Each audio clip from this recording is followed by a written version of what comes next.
Welcome to my channel. My name is Karen and I review perfumes. Thank you for taking a chance on my thumbnail.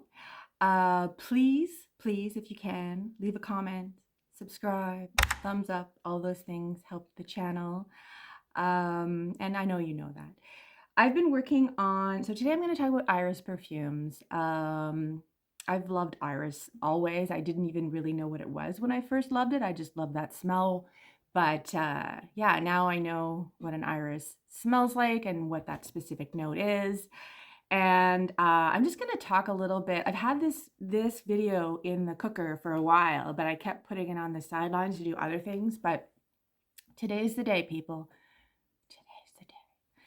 So Iris is the flower that looks like that. I'll put one right there. So the iris root is very, very expensive. A lot of it is grown in France. They grow wild in Italy, in Tuscany. So the iris root, you grow the flower, but it's the bulb that has the orris, which when you see orris, that is the bulb of the iris plant. So the iris is the flower. If that's distilled and used, then that becomes iris note. If it's the bulb, yeah, so that becomes orris, but they're very similar. Some people have compared it to a raspberry note, a violet note. It can be peppery, it can be a little bit earthy.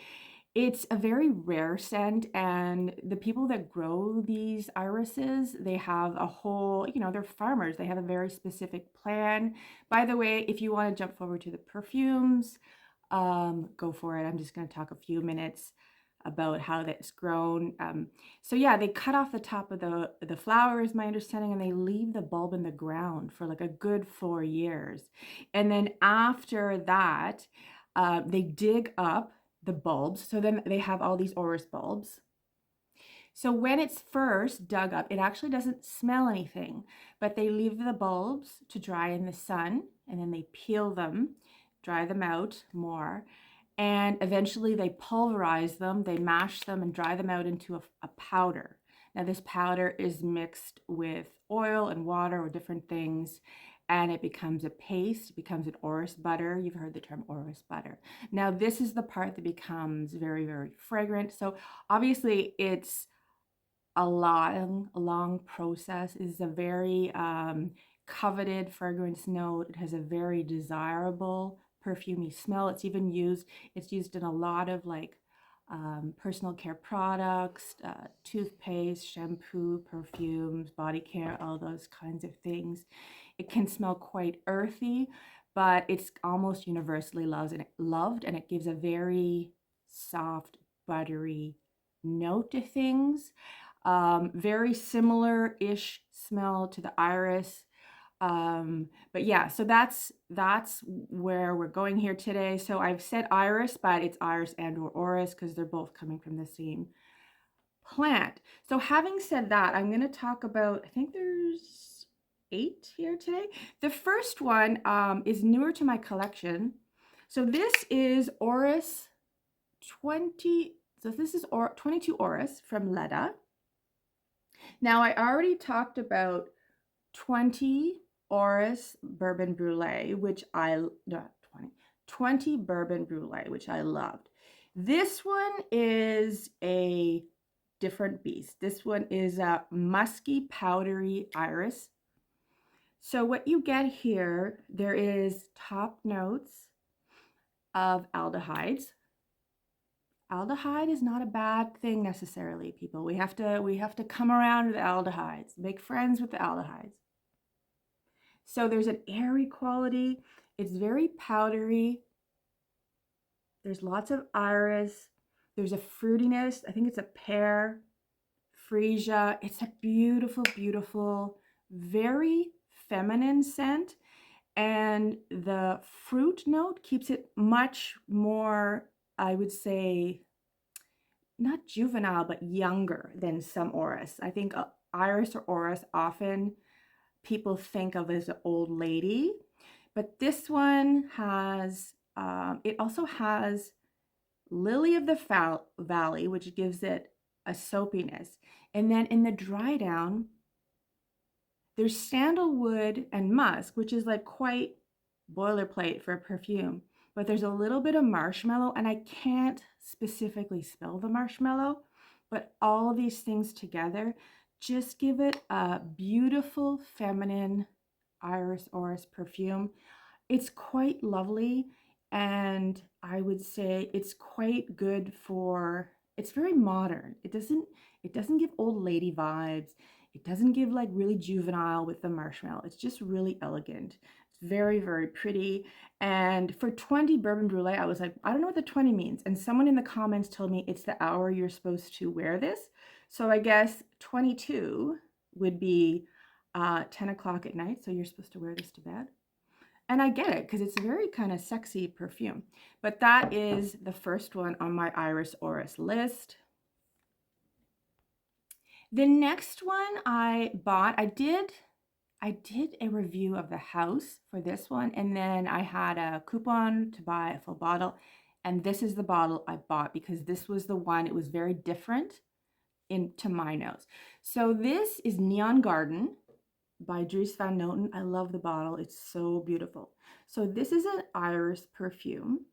It has up top a blast of mint, which to my nose is so different and so unique. It's very bright and fresh and summery. And I know it's February, but you don't have to wear like vanilla and gourmands all the time.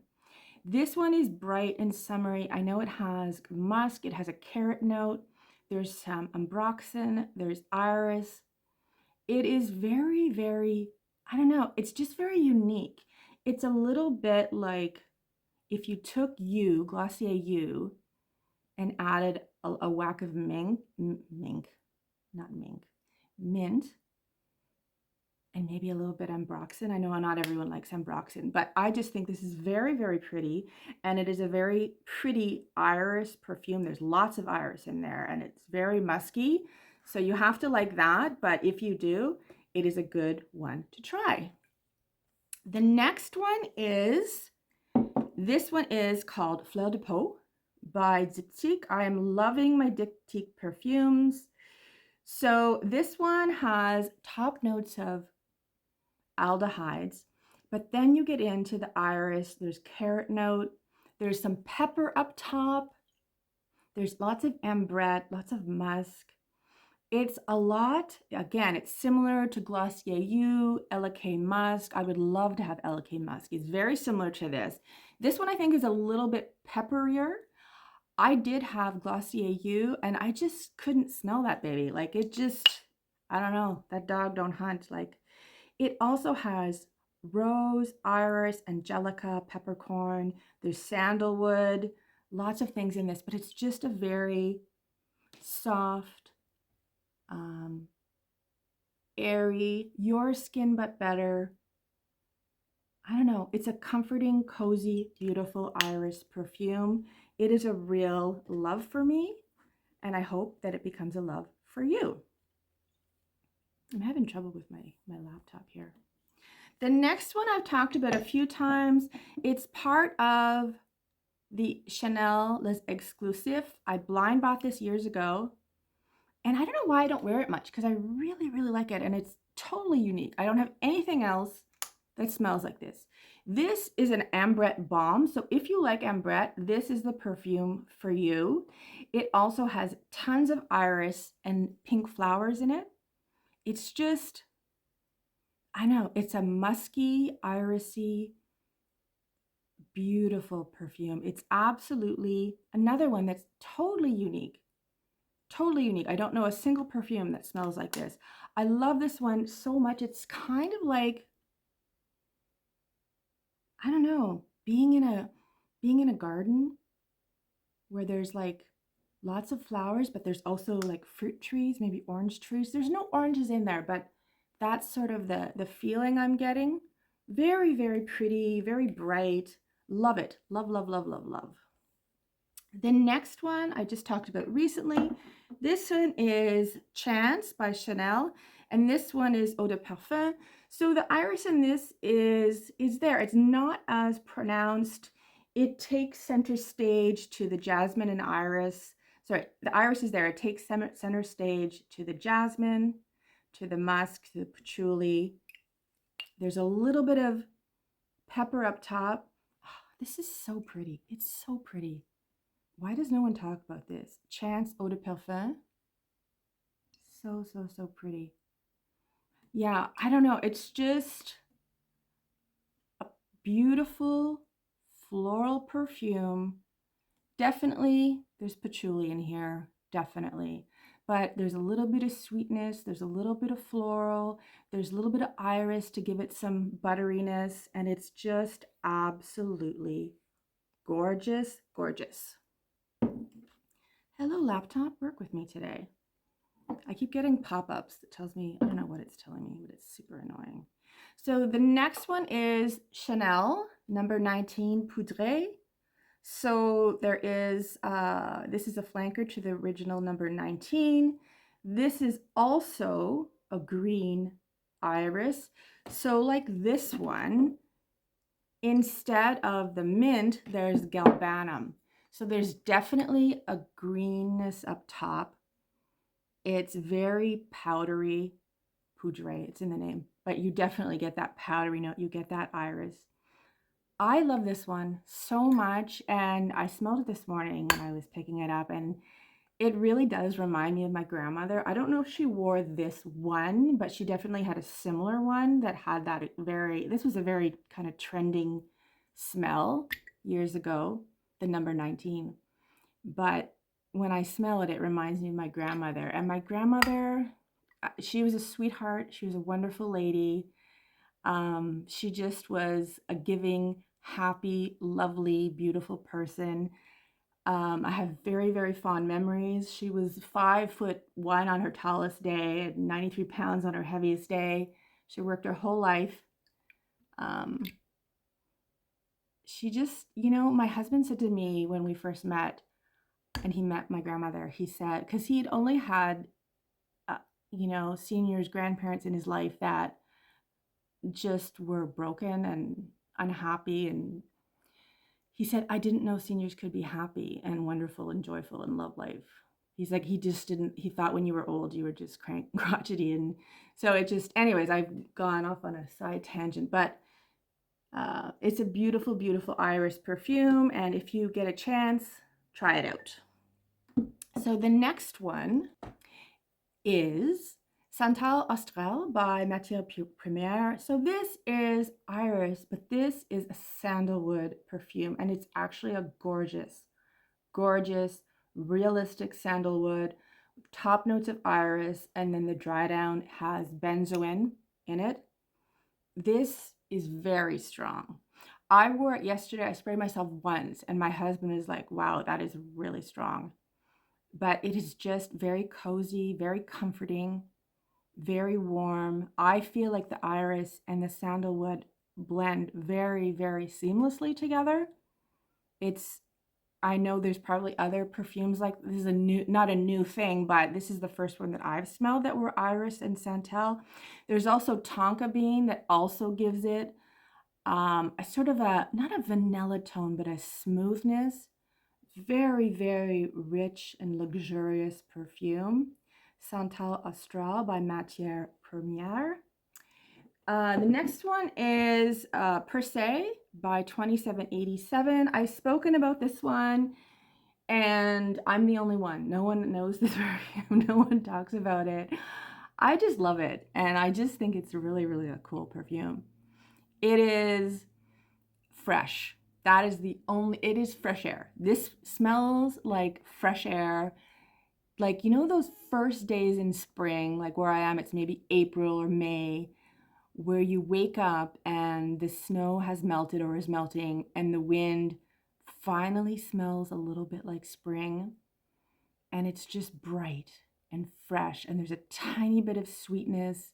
And there's a little bit of green from like trees that are trying to get little buds popping up.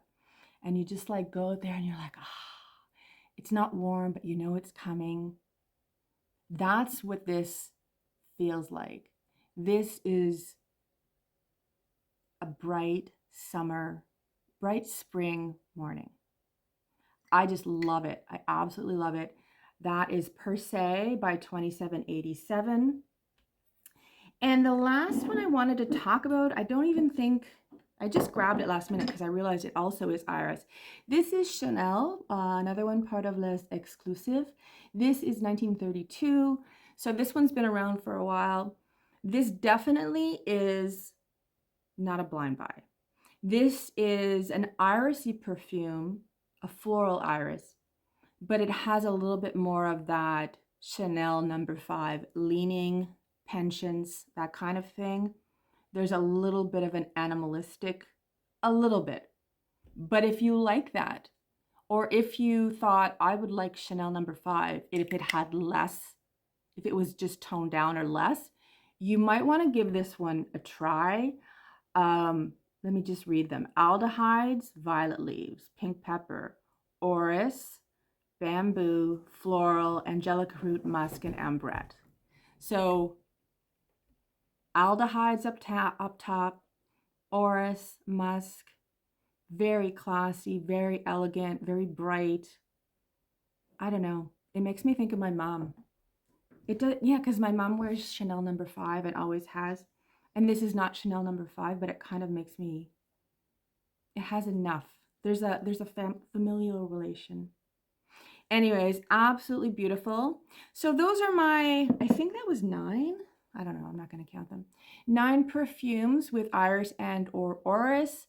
I hope you enjoyed that. Let me know which ones I'm missing. I know there's a lot there's a lot of great Iris perfumes out there, but you know, budget constraints.